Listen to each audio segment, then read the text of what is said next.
welcome to Detroit in Black and White. I'm Adolph Mongo. This is our Friday night edition.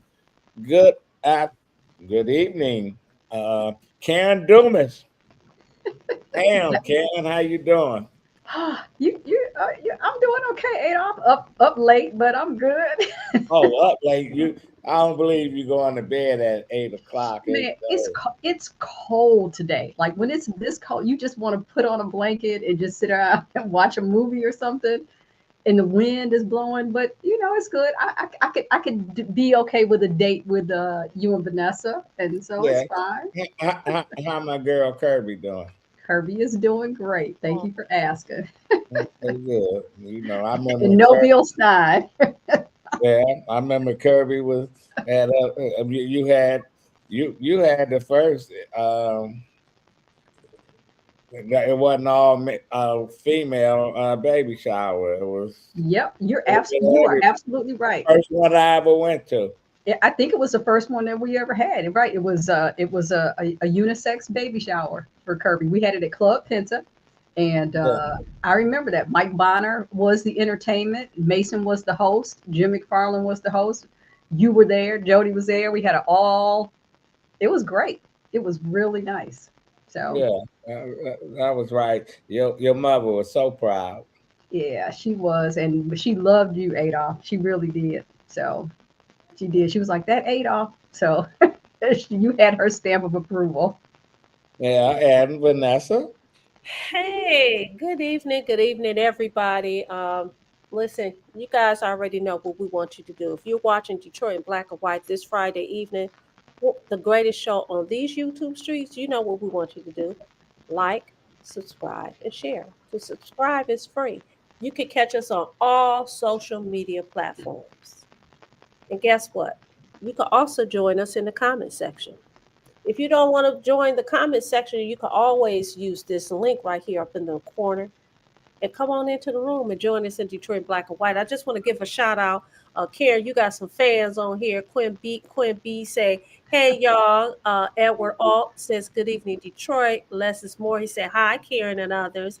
Derek Henry says good evening, family. Tracy Huff says good evening, family.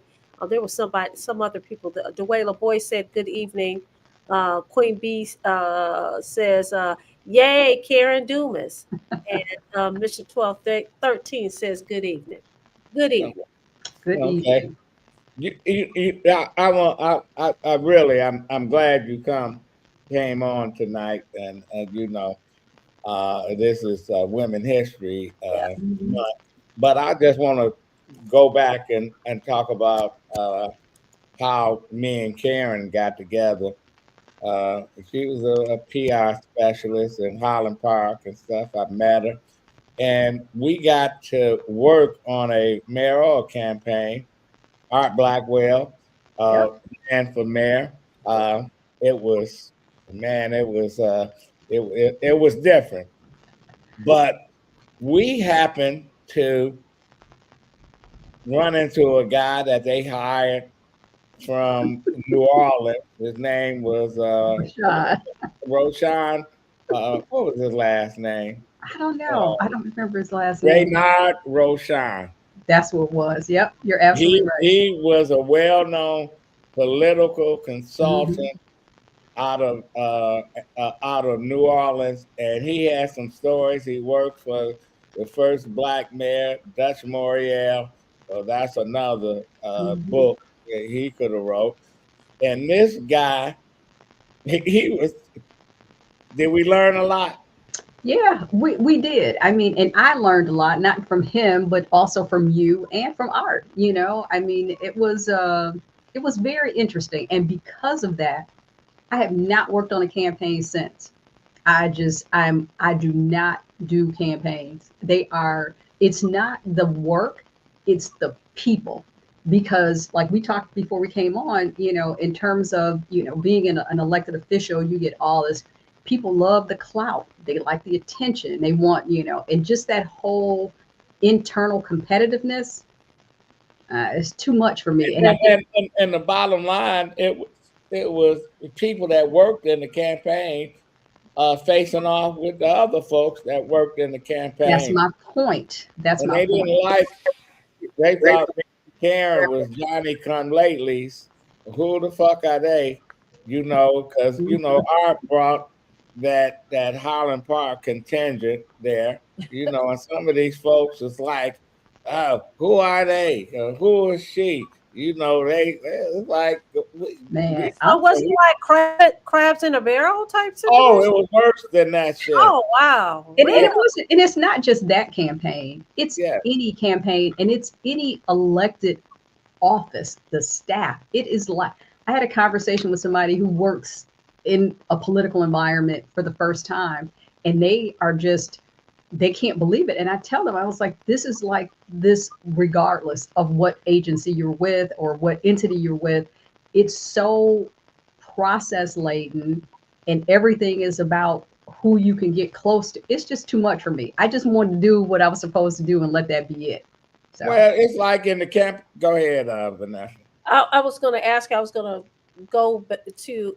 I'm thinking, Karen, you said you didn't want to talk politics, but I am going to ask you that's this okay. question. Yeah, I'll talk When you about worked it. for the Bing administration, was it the same mentality? I didn't work. I didn't work on the campaign though. But Okay, yeah, you worked in the it was. administration. But it Okay. was But because no. Let me tell you this though. Yeah. Yeah, it was because Dave Bing trusted the people that he hired, and he gave them the autonomy to do what they were hired to do. Not everybody did that. And so by the time that it was time for me to leave, man, those folks they were trying to block me out. They felt like I mean, these are people that are on the staff. They felt like I had too much power. They felt like I had too much access to the mayor and that I had too much influence. And the internal blocking me out and ostracization. Do you remember when there was a shooting at the 6th precinct? Yeah. Remember when somebody, okay. So there was a hierarchy in terms of if there was an emergency, who was supposed to be involved. Do you know? Nobody told me. What? They did not tell me. Do you know how I found out? Please I don't tell me was- the news. No, I was actually getting my hair done, and my stylist, her son-in-law was a police officer, and he called her, and that's how I said, so nobody told me. Nope, they didn't, but they did it on purpose. And that's what they do. Mhm. I'm just telling you when Art when Art was decided he was going to run, but he didn't want to announce it. I go to Art. I say, please announce it before Right. Dennis Archer and all them out there. Mhm. And he Right. said, well, I didn't want to disrespect the old man. He's talking about It's Coleman Coleman. Young. Yep. And I said, the mayor's not running again. See, I Right. had left the mayor's office. Mhm. It wasn't in the good terms, but then we became good friends again. And he said, I'm not going to do it. So I go to Manugian. I Mhm. meet with the mayor. I said, you're going to Right. support Endorse. Art Mhm. Blackwell. He said, nope, I'm not going to support him. He said, Mhm. I like Art. The reason he didn't support him because he didn't like Art Daddy. He didn't like But see, former. that's the kind of stuff that That he I said know. the fruit falls not far from the tree. So I go back and tell Art, and they didn't believe me. And they had all these people mad Oh at me. wow. But he told me he wasn't supporting. He wasn't supporting them. So I go to Dennis Archer. Dennis Archer wanted me to work on the campaign. I find out from one of his people, Emmett Baylor, who Mhm. said in a meeting, Freeman Hendricks got up and said, if you hire that Mongo, I'm quitting the campaign and taking half the people with me. I thought I was good friends with Freeman. That's that's what we're talking about. Am I right, Wow. Kim?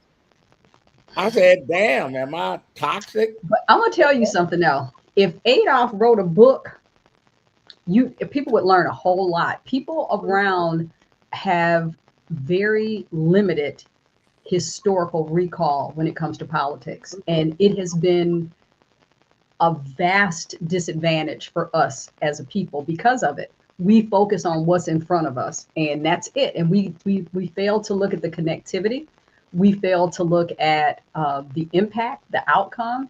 It's like we just it's like we're lost sometimes. I hate to say it, but It What? says if people disregard history and how important Mhm. history is and how Right. history actually dictates what's going on in the present and what's going to happen in the future. And that's Mhm. really unfortunate. I agree with you that he has and when I say he, I'm talking about Adolf, has Mhm.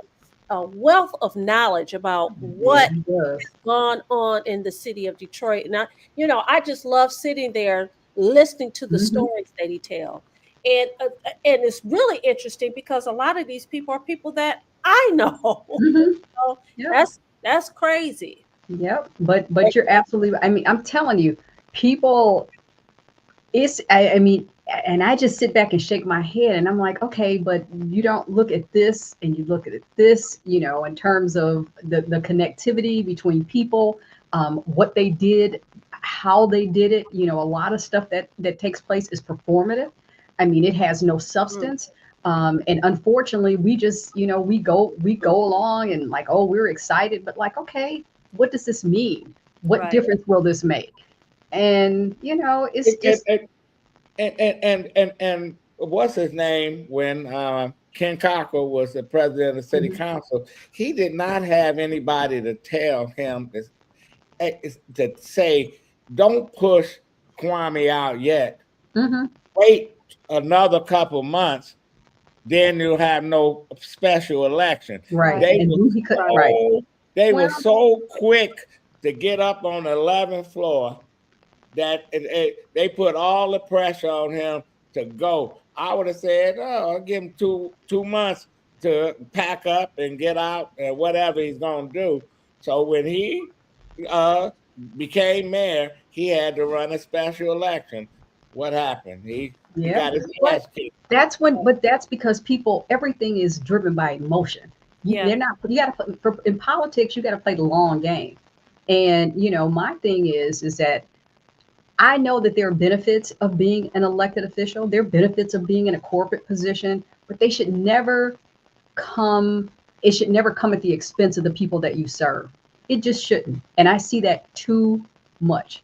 I just do. I mean, public service is now self-service. Nobody's Yes, thinking it about is. nobody's thinking about the public at all. Yes, it is. Well, They're just because not. the bottom line is what I can get out of Hmm. what you go and look up at Lansing. You got people they run for state rep. They stay there for the 3 terms.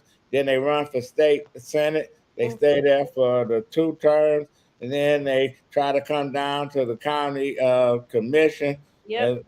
We had people that's 90 years old and been in all those positions and Yep. still sitting there and they in a daze.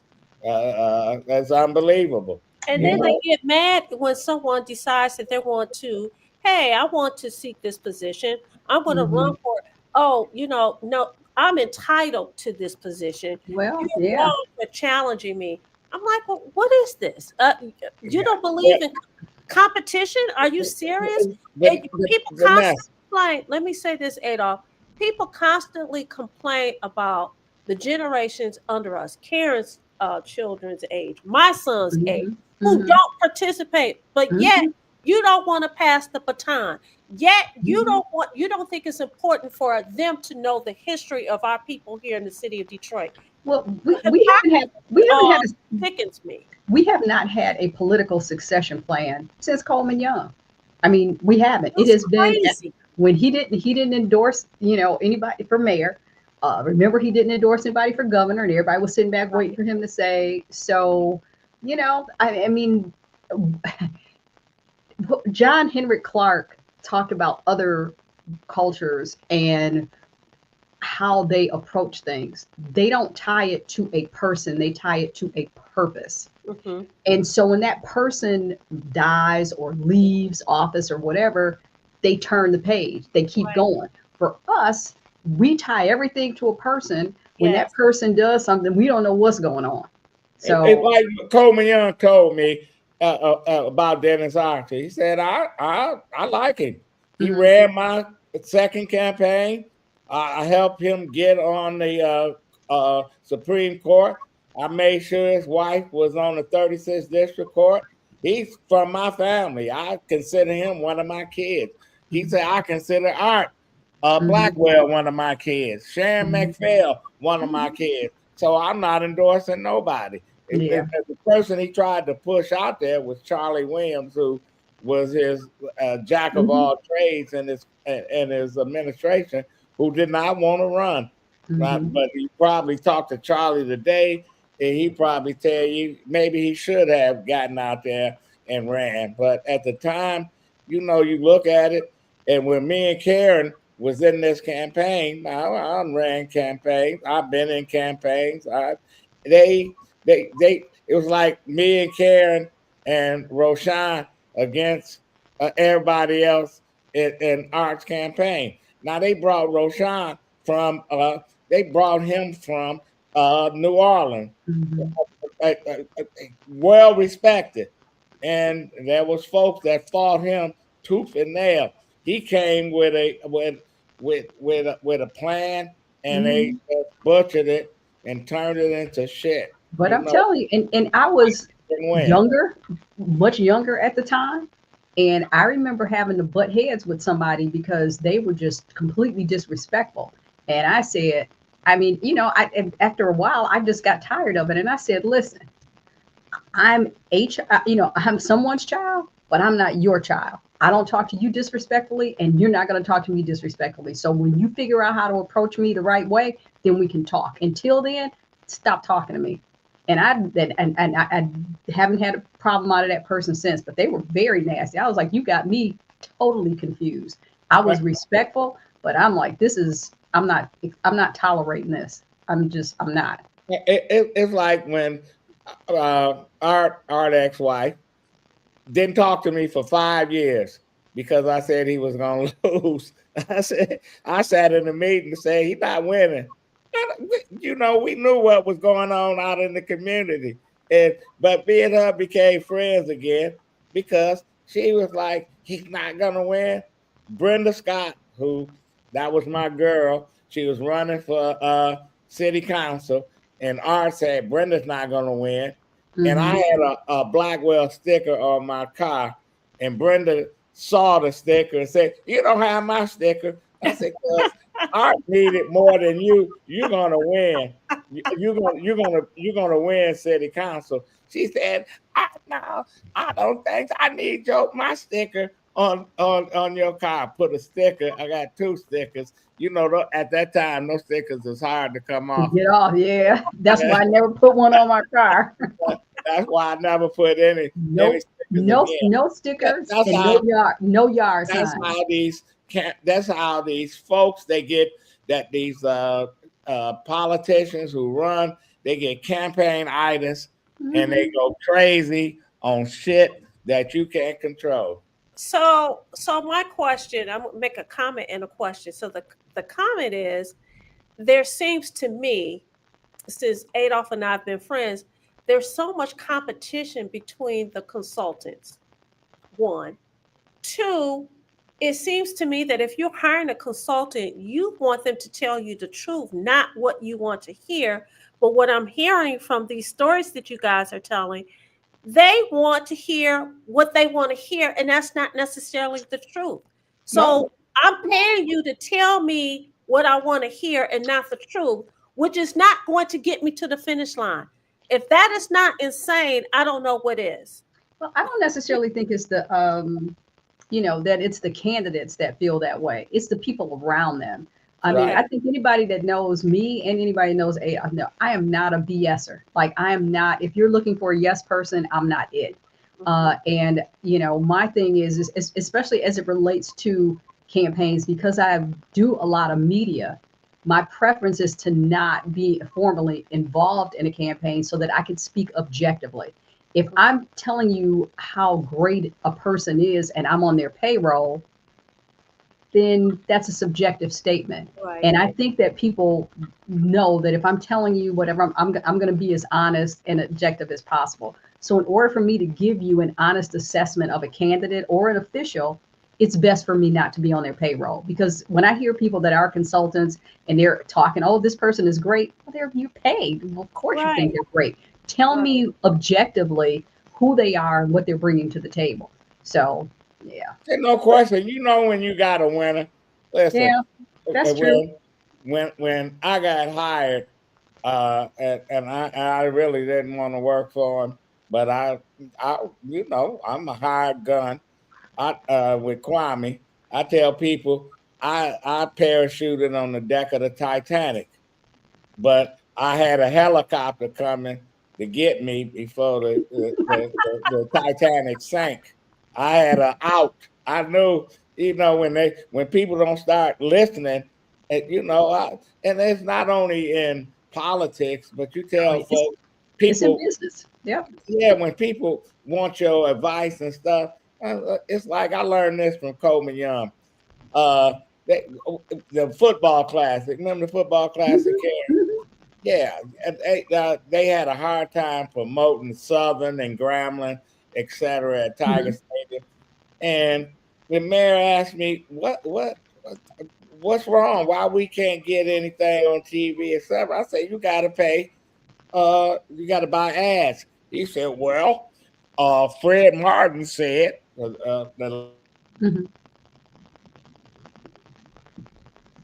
Well, you know what? I'm going to read some of the comments, and then you know what, Adolph, I think we need to go to break. We'll come back and do the comments.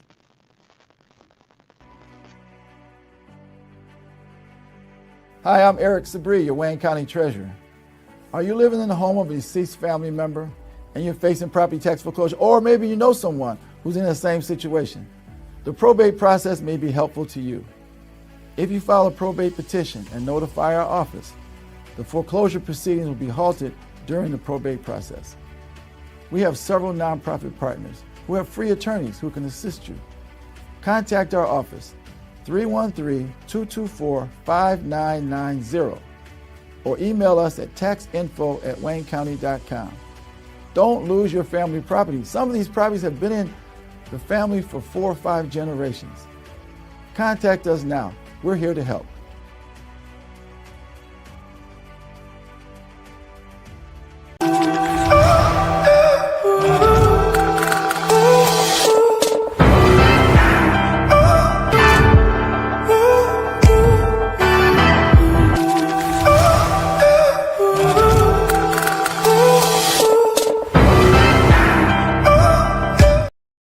I thought we had a blackout again, like this afternoon. Did you get a blackout, Vanessa?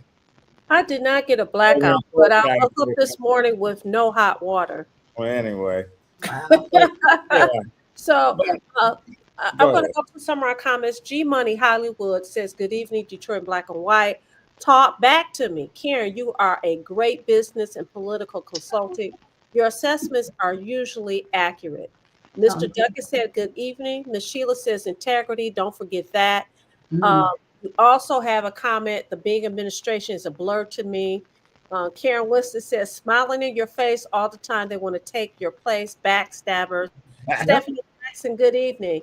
Queen Bee says, "Karen is right about the performative stuff. I'm so sick of it." Mhm.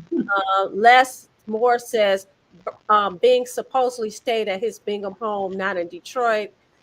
Ms. Sheila says, "She's with you when you're right." Mr. Duckett says, "Children froze to death in Detroit, and Mhm. not one politician paid a price. Everyone in office is getting a promotion. I'm sick of it." Mr. Hollywood, G Money Hollywood says, "Ken was a decent, tentative mayor, but he was too clean for the city. He wasn't mayoral material at the time he was appointed. He was selected under challenging circumstances." Yeah, When you know what? oh, That is, and now that is, he got him. He got him. I like Ken, even though I tried to keep him off the ballot. but the bottom line is, he was a nice guy, smart guy, and stuff. But they were so in a hurry to get on the 11th floor. That's what happens. okay. And that's it with our comments right now. If you're watching Detroit in Black and White, our Fridays evening edition, you already know what we want you to do. You can come on into the room. You can use that link that's right there in the corner. You could join us. You can join Adolph and Karen Dumas and say what you want to say. All right. Karen, how did you get into public relations? You know, Adolph, I'm gonna be perfectly honest with you. When I was in college, I started paying attention What to college? Michigan State. Oh, And sorry. so, what'd you say? He said sorry. What did he say? He said sorry. Huh? I noticed that. I noticed that thing on your head, but that's another story. Okay. And so, I was really starting to pay attention to just how businesses didn't pay attention to the little things that impacted their business, how their phones were answered, how they interacted, whatever. And I came up with the name and the idea. I still have the paper, Images and Ideas, and I Yeah. wrote a concept paper for my company. And so I also knew that I did not want to work in corporate America. I didn't want to put on a suit every day, go to lunch at 12, punch in at 9, go home at 5, work 6 weeks before you get a day off, and work for somebody probably dumber than me. So I just didn't want that. And so I worked at an agency, Mark's Lane, for a while, which I learned a lot. Mike and Fred were great. After that, I was appointed to the city of Highland Park. My brother retired as chief there, but I that was under Martha Scott was mayor, and I was director of public information and the press secretary. And I stayed there for, I don't know, it wasn't that long. And then I was unappointed. And so I was interviewing for jobs, and all the other agencies were saying, hey, you know, you can come and work for us, but you'll be responsible for bringing in X number of dollars in business. So after I heard that 2 or 3 times, I said, well, if they think I can bring business in for them, I'm going to bring in business for myself. So I set up my little art table in my apartment, and I started my company, and I've had it for 30 years. But you know what? That's what I did. I met a well-known political consultant out of New York. He came here, hired me as a, they come in Detroit and they hire their little Detroit operators. And he said, I want to hire you for my company. Come to Brooklyn. His office was in Brooklyn. Mm-hmm. And I went to New York and I saw what he was doing and stuff. And I told Jody, I can do that. Yep. I said, It's I a could, people thing. I could do that. I said, why I'm gonna work for him? You know, he Mhm. no, I'll just go and hustle my money because I've been offered jobs, the county, when I left the city with the city and stuff, and I always said to myself, whatever they was gonna pay me, I can hustle that in 4 months, But see, 5 months. the thing about it is that, and I had a conversation earlier today, and I say this all the time. Companies, organizations always say that they want disruptors. We want people that are going to come in. We want something different. But they don't. They want No, conformists. And so when you come in with a different idea or a different approach, you get pushback. You become the thumb because you're challenging the status quo, and people are comfortable with the status quo. All they want, let me go to work, get my check, retire, get my pension. I wanted something more than that. And all of this it's a people game. I know a lot of practitioners that are educated in the book, but they don't know how to apply what they know or what's in the book to real life. And so they become box checkers, very myopic in their approach. And when you're dealing with politics and when you're dealing with people and you're dealing with business, you got to be able to know how to navigate landmines, anticipate responses. Just it's a lot of mental strategy, and I just don't see a lot of people with it. I really don't. what I didn't like about working for Coleman Young because folks had the bullshit and lie on shit. Hmm. The late Bob Berg, I had to give Bob Berg credit. He can go out in front of the press and lie with a straight face and shit. And I'm sitting back there knowing that ain't the real story. I'm Hmm. like, God, what I fell out with them, and I fell out with them because it over something simple. Uh, Paramount had a representative here in Detroit. They reached out to the Department of Public Information, which I was the deputy director, and Hmm. they said, we got an actor from Detroit. He's gonna be in this new movie. It's gonna be a hit movie, and we want him to get a key to the city. So I sent the name of the actor up to Bob Berg because he was technically over the department, and he looked at it and said, that's nothing." So I go to Gil Hill. Gil Hill said, "I'll give him the key to the city." Mm-hmm. The actor was Courtney Vance. Mm-hmm. His mother worked for the city, worked for the library. He went to Yale, went to Harvard. He also went to Cranbrook too. This was his first movie, The Hunt for Red October, and Gil Hill gave him the key to the city, and Coleman Young was pissed. I said, "That was your boy Bob Berg." You know, I said, these folks, they was making all these decisions and shit. Same way when the Tigers won the World Series in '84, the mayor was out of town, and they was getting how is the mayor gonna be represented at the ball game and stuff. And well, I was the lead person. Fred Martin, his deputy, said, "Oh, the mayor don't like the ball games and stuff. We're gonna get Ben Hooks."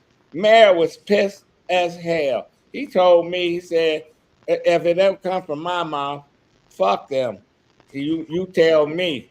Because Ben Hooks was throwing out the first ball. The mayor loved Tigers. He loved baseball and stuff. But this is because people was pissed at me because who was this little asshole? And he didn't work his way. He got this position because of somebody and all this other shit. I didn't know any of these assholes when I came there. So, but that's why I left after 8 years. I say it's just time to leave. And people say, the mayor never gonna talk to you again. When I needed something 3 months later, I called the mayor. Mayor said, "Come on over to the Manuga and shit." Never asked me why I quit. Because but Coleman was cut from a different cloth. Yeah. He understood, decisions aren't always personal.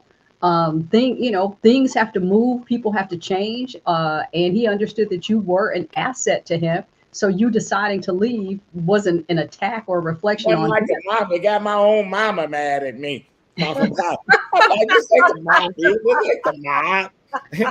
You're not gonna get your pension. I said, I guess I'm not gonna get my pension. But you know what? People are, and I understand, but if you really start to look at how society is set up, it's not even conducive for people to be happy. You go to school, you go to work, you retire, you die.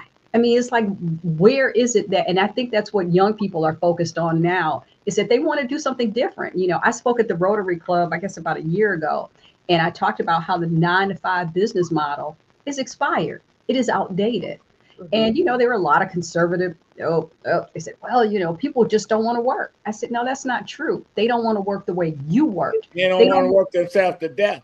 Yeah. Thank you. And they don't, and their whole thing, everybody's chasing a pension. Everybody's chasing a vacation day. I tell young people all the time, figure out what's going to make you happy. Right. Because, there is no such thing as job security. People say, oh, well, I don't want to lose my job. You can lose your job any day. I used to tell people when in the mayor's office, keep two things, an empty box and a full tank of gas. So when it's time for you to go, you can go.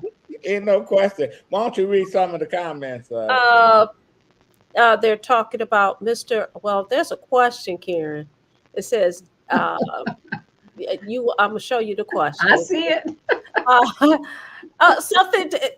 I don't know if you want to answer it or not. Okay. Well, let me say. I see it. It says, "Do I think that this new Detroit mayor administration is going to take Detroit in a new direction?" I'm going to say that's yet to be seen. Let me preface that by saying I think the biggest thing that Mike Duggan did was change the perception of this city. That's it. Because he's waving with one hand and he's robbing everybody blind with it. And that's still going to come out. So we haven't seen the damage that he has quietly done to the city. We haven't. So whether, he did a lot of, what's the word? Propaganda. marketing. Everything was about, the shell game, the Yeah. moving and the whole nine. Yeah. But the substance wasn't there. And I'm disappointed because I do see a lot of people now complaining about things. The new mayor hasn't been in 100 days. Right. She hasn't, but they're just complaining about things that they should have been complaining about the last 12 years and they didn't. So Absolutely. there's a racial and a gender Absolutely. thing associated with that. Absolutely. They should have been on instead of saying, "Oh, he's done a good job." What did he do? Well, I don't know, but he did a good job because he told you he was doing a good job. But for those who live here, we know the difference between what's being presented and what's reality. So whether or not this, I will say this, I don't think that whole Don't promotion. don't all politicians do that. Now we got these folks that's running for governor. That's Duggan, and we got Jocelyn Benson, who went to walk across the Edward Pettus Bridge in the midst of 6 or 7 black employees, and it's probably more that's suing the Secretary of State. And I say Mhm. that's a slap in the face Yeah. uh, uh, to history. We got this where I'm thinking you can walk across a bridge But and Adolf, get rid of shit. but pay Adolf, we we allow that. Let me say this. There's one thing missing in the black community that would change the trajectory for everybody in it. And that's just a little bit of sticking together. That's it. I have to support those things that are good for the collective good of the community. Maybe it doesn't benefit me, but we don't think like that. Now, I had somebody come to me. I'm going to tell you this. I had somebody come to me when Proposal N was on the table, and they were in the state legislature, and they said, Karen, we want somebody to work on Proposal N. And I said, well, I don't think that's going to be beneficial to the majority of the people in the city. I just don't. And they said, well, we want to have somebody black work on it, and it'll be an easy $25,000. I said, then you won't have a problem finding somebody else. I'm not doing it because there are too many people that are being negatively impacted by it, but not enough people function that way. Too many people say, oh yeah, well, shoot, I'll take the money. But what impact is it going to have on other people? I mean, and that's how we have to, and that's how we have to see it. We want to listen, we let people appropriate our culture. We want to invite everybody to the picnic. Yeah. You got Gretchen Whitmer, wearing buffs and all that foolishness. Like, Right. stop it. Bill Clinton being our first black president. That's what I'm saying. Stop saying that stuff, because you know what? Other cultures don't allow that. They will, if you say anything that they even think is offensive, they will collectively shut you down. Us, we're like, oh yeah, let's do the Blade Icewood. Let's stop all of that crap. Gretchen Whitmer don't know. She doesn't care anything about any of y'all, to be honest with you. And we should have been pissed. And I keep saying this, and people say let it go. When she threw Garland Gilchrist under the bus and said he couldn't win, I said it don't matter whether he couldn't win. He was loyal He's to complicit, her. Adolf. He's complicit. But let's go back. No, but it ain't. It's not about him now. It's about her. Yeah, But that's what it's about. this though, Adolf, and you know this. Let's go back. Gretchen did not win Detroit. Shree won Detroit. When she was running. Think about that. And Garland had just lost, if you will, for city clerk. So everybody was like, this doesn't sound right. He had all the sympathy. Gretchen came and got him because she needed him to win Detroit. Right. So he was a toolkit. He was a tool in her toolkit. That's it. So you have a ceremonial position that you need to carve out something for yourself. She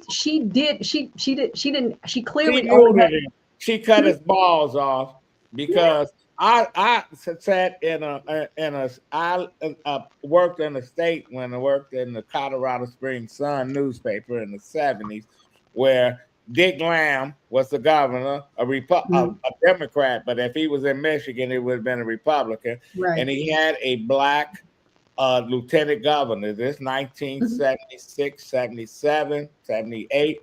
Name was George Brown. He used to be a newspaper reporter, but he was very political. And he needed him. He got elected. He was the lieutenant governor. Now, the Lamb went out of the country, and Brown was the acting governor. First thing he did was pardon a black man who had been on in prison for 30 years for killing this white socialite, and people saying that it wasn't him. Let him out. Lamb came back, flew back. He was only there for a day, flew back and said, I'm overturning this, and we're going to fire you. And you're not going to run again. Brown had some balls. Years later, I was sitting in Fishbone, saw this guy sitting up there with that's his wife. It was him, the former lieutenant governor. I went over there and said, man, you was a bad dude. He said, the best thing happened to me when I made that move, and he went into the stock markets and stuff, got rich. But he said if he had to do it again, you know, everybody, he was like a pariah for a long time because, you know, cut off. But he did the right thing. And at the end of the day, they had to let this guy out. He did the right thing. There's no question. And then Garland should have went rogue on Whitmer. But no, he didn't. And, you know, he played with, now they're giving him the Secretary of State. You know, that's a position, that's the black position. Secretary of State. I can name candidates. But when they want a candidate to win that job, they put all that money in there. Right. And when they had Mary Lou Parks running for Secretary of State, they gave her no money, the Democrats. It's just the same shit over and over. You know what, Vanessa, you can't be Attorney General. Run for Secretary of State, knowing you're not going to win because they're not going to put all the support in there. They're going to give you the money, and they do that a lot. I've seen them do that with people running for Michigan Supreme Court. When the lieutenant governor became governor, Milliken. Yep. William Milliken became governor, and he became governor when Romney quit, and he got he was sworn in as governor, but he got elected on his own and reelected with the help of who? Coleman Young, who told the Democratic Party, "Fuck y'all." But you see, this G Money has said Duggan got in based on race and Detroit's hardship. No, I don't think, and I would bet $5,000. Duggan did not win a write-in campaign. He did not. I knew you were going to say that. He didn't listen. Hold on. Who was that clerk? Who was the clerk? Was that Janet Winfrey? All I'm saying is, Duggan, listen, let me tell you this. There are people and people want to act like it was a big deal. No, it wasn't. Duggan, first of all, Benny's name was on the ballot. Yep. Benny had strong name recognition, even though I don't think he wanted to run for mayor. I don't think he really wanted it. His people didn't want him to run. But people, this is when the name had to be exact, when you wrote it in. People don't know his name now. They don't know how to spell it. Right. They don't know how to say it. We got a 50% illiteracy rate, and I'm telling you, he did not win. And even after that, when he won, he won by a narrow margin. Right. So all of this, everybody was excited and all that. No, that's not the case. I'll bet you $5,000. He did not. And that made me question after that, the integrity of the voting process.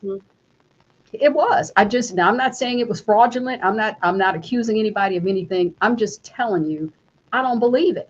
I do not. You will never make me believe that he won a write-in campaign. And he stepped in to everything from an infrastructure standpoint that Dave Bing had put in place. The lighting authority, the new police headquarters, the transportation. I keep hearing him say, "Oh, we got this from Biden." We went to D.C. and negotiated and got. Why don't Bing speak up and say that's my shit? Well, but you know what? That's not the kind of person that he is. Like, he wasn't doing it for show. People used to criticize him for not being a ribbon cutter, baby kisser. But it's like there was so much infrastructure stuff that had to be done. And that's what he was working on. So he wasn't looking for the clout. Here's a man that was an NBA player. He was a successful business person. He wasn't in it for the attention. He didn't listen. He didn't need the money and he didn't need the attention.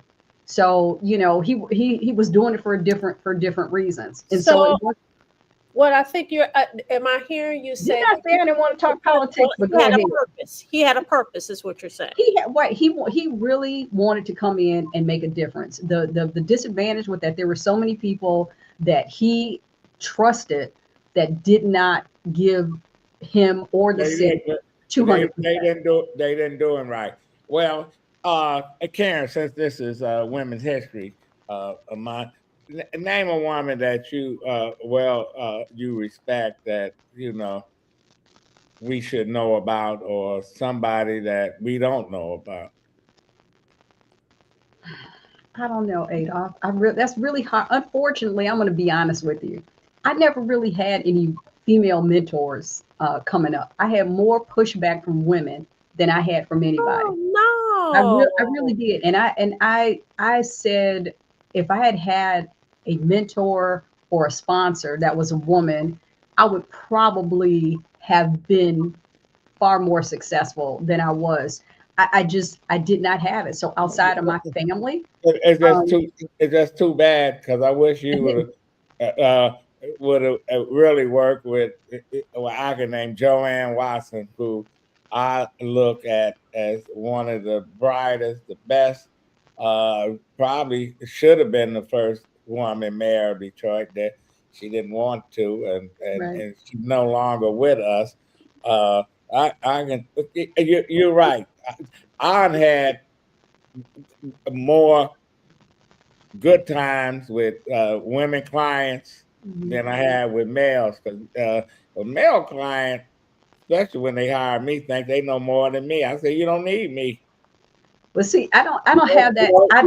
You don't need me. But a woman, they listen and they'll tell you, go do what you need to do it. You know, and I never had the pushback that I had from men. I don't want to spend this money. Yeah, I say, well, you got it, and if you spend it, you might win it. And you know, and if they don't spend it, they don't win it. But see, the opposite was true for me though, Adolph. The only issue I had was when I was younger. People were like, does she know what she's doing? Does she know? And I understand that. I mean, but it was something that I had to prove. And I did it. I think I have. They saw somebody that brought you in. It must be a connection somewhere. Exactly. Look, you think about this. That. People accuse me of having a relationship with Dave Being. I mean, it was always something, and I'm like, no, that's not me. That's not how I carried myself. That's not. I've never done any of that. Never compromised my character, my integrity. And I was thinking the other day. Sometimes I said, sometimes I feel like I sold myself short. But I've never sold myself out ever. So no, but people always it's got to be something else. So Karen, given that you can't name anybody outside of your family, do you mentor any young women who? Okay, great, that's awesome. I do. I made a promise to never be or to always be what I needed when I was younger. So that's awesome. That is awesome. What about you, Vanessa? So yeah, to be honest with you, I did when I was I had a teacher. Her name was Miss Smith. She was my history teacher. She always looked out for me, and she went on and became a lawyer. When I was in high school, I worked at a law firm with Chuck Wade Lumumba, Jeff Edison, um, Adam Shakur, and Naomi Addison is the one who hired me. And she showed me the way. So I've always had women to Good. support me. I was very fortunate. And even in my journey as a young lawyer like you and Adolph, I actually started my own practice. I didn't have anybody to mimic myself, but Yeah. I started my own practice and I worked for myself up until this past August. But I mean, you guys can figure out what was about that, what that was all about. But I've always had women who have said, okay, Vanessa, this is what we're going to do. This is where I'm going to. So I have many women in my life outside of my family that, That's good. yeah, You are blessed. I I've mean, been blessed. Absolutely. as I'm sitting here, I could think of just stories that I could tell you that would be horror stories that I would never do to another person. I remember when right after I had left the city, and there were people, I had connected with. There was a guy that was an engineer with General Motors, and he took me to dinner with a lady who had her own PR firm. This lady was so nasty to me. I mean, she was nasty to me. And she sat there. We were at the 1940 Chop House. And you remember that? Yeah. Right. And she was, Margo. yep, exactly. But she was so nasty. And she was saying, oh, well, she told me, she says, you need to, she told me I need to acquire more something that I need to do something. And she was so nasty after a while. I said, you know what? I said, she says, if you acquire more something, she said, then maybe you could come and work for me in a few years. And I told her, I said, but you know what? This time I'd stop. I mean, I was nice and quiet, but I told her, I said, in a few years, I'll be your competition. And sure enough, she and I both went up for the Kobo contract. I got it and she didn't. And she was out of business 2 years later. You cannot be a bad person and live a good life.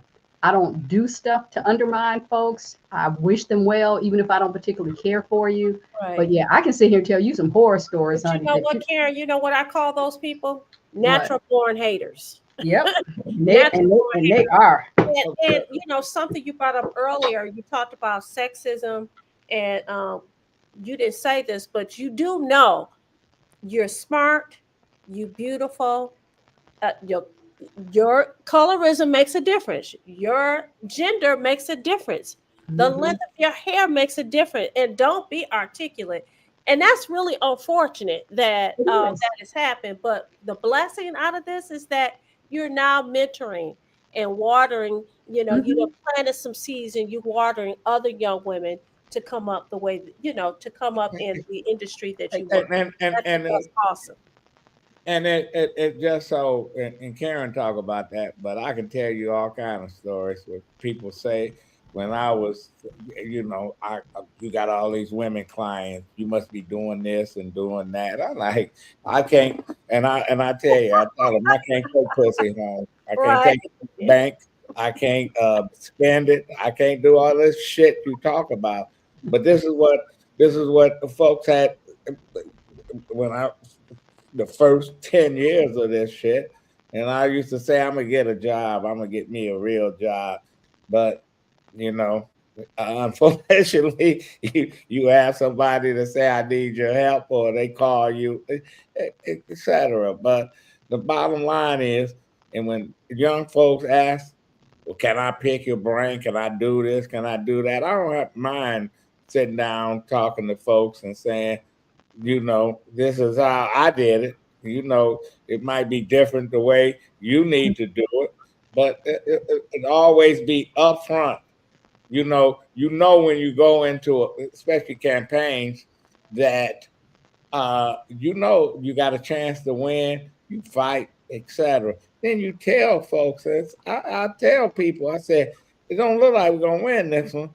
You might as well don't spend no more money. You might as well go to the casino and play some blackjack and try to win your money back instead of spending it. But Right. people, they get in it for whatever reasons, and they get upset when they don't win. I had a client, I swear, she thought she was going. I told her from day one, you're not even gonna make the finals of city council. Well, I just need to get my name out there. Okay, you get it, well, whatever. You want to spend some money. And when the primary was over, she called me, say, then I finished in the top 5. I thought it was a joke. I said, no, you look at it. She finished dead to the last. Hmm. And she started crying. I said, there ain't no crying in politics, girl. Yeah. I said, because you know from day one, you didn't do you had no money, no really, to buy all the kind of ads you need to get name recognition.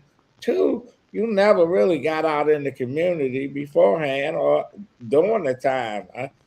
You try to tell people you don't waste your time, but Karen, people come to you and say, I want you to be my PR, and it's a losing cause. And you Well, say, but like you said, a lot of times people, and I am very fortunate. I mean, one, I'm blessed to be able to turn down stuff. I don't take everything and I don't take everybody. I just don't. Um, I don't have to, and I'm not a good fit for everybody, and I accept that. I don't do stuff for the money. I don't. So if it's not going to work, if it's not going to be beneficial for them or for me, I say no. You need to go talk to somebody else. But people do. It's interesting because you say, you ought to do A, B, and C. Yeah, that's what I was going to do. No, it wasn't, because if that was the case, you wouldn't be talking to me. So right, it's an interesting dynamic. It is. Well, you know what I say, when you're in business for yourself, and I know, I did it for 25 years. Um, it's a relationship. Mhm, Now they say a situationship, and I tell people in a minute, I get to pick and choose, just like you and just like Adolph. I get to pick and choose who I mhm. want to be in a relationship with. And that's a wonderful thing because you get to determine what kind of energy you want around Mhm. you, That's um, true. how you're going to steer the ship, if you will. And it's a wonderful thing. People don't get that. They think that when you're in business for yourself, that you have to take everything and that you take everything. You don't have to. And that is no, a wonderful thing about being independent. some Well, money you but don't touch. that's true. But this is the thing. Some people are working to survive, and some people are working to succeed, and they Yes, move differently. right, So when you find a person that's working because I mean they got a different level of right, aggression, they may be willing to cut corners, they will whatever. So it's a people thing. Who are you dealing with? What are they right. bringing to the table? How is that going to impact them and how they work, with you? So it's a different day though. It is different. Well, Karen, when you coming back to the radio You know what, Adolph? I miss talk radio. or I, radio podcast? but it's now, but the podcast market is so saturated. Yeah, Everybody, I was getting some links taken out of a watch, and the man next to me said he had a history podcast. Like everybody has a podcast, Yeah. so that market is saturated. Talk radio is not where it used to be. Do you think about a predominantly black city? We don't have any talk radio shows. That's crazy, and that's by design. And that's by design. You got Art on Sunday and Mildred on Sunday. That's it. What other talk radio do we have in the city? we And don't. once upon a time, though, we had, but that's by design. Yeah. So we could have conversation. We knew what was going on. You didn't always have to agree, but you had Right. a landscape. Everybody had their own. Yeah. Oh, yes. Well, it was more to it, and now it's like, where do you go? So everybody is, relying on Facebook or conversations. We don't have a collective place to go and just kind of hash out the issues that we're dealing with. Well, maybe you and Adolph can create your own radio station. Karen, I will say I used to listen to your program. You and Cliff Woodard, Cliff and I were colleagues, and Mhm. he's also a friend of mine as well. Yeah, And I too miss talk radio. I do. You get so Even when much people were saying crazy shit, because yes, it's like, yes, but that's talk radio, Mhm. and yes. the people were able to communicate with you. And we don't have a place for that. But the largest underutilized resource that we have is WGPR. They got 50,000 watts, and it needs to be Hmm. programmed in a manner that is So moving. what are they playing? Well, I don't even have a problem with them playing hip hop. That's fine. But I'm Yeah, saying from a, I'm talking about any besides art. That's it? yeah, I mean, if they do, they have something blocked. I'm just, and I tried to have a conversation with somebody from there like a year ago, and it was just like it was just over their head. But to me, it's the right. That's a great resource. It's in the city. It's Right, black owned. right. I mean, we keep saying that this is a black city. This is a black city, but what are black people doing in terms of participating and benefiting from anything? Nothing. So you walk around and say, what up, doe, and this is a black city, but what do we own? Where are we welcome? What decisions are we contributing to? Nothing. We are Well, not. Yeah. well, we're We're gonna not. end on that note. I'm glad that you could come on today, Miss Dumas.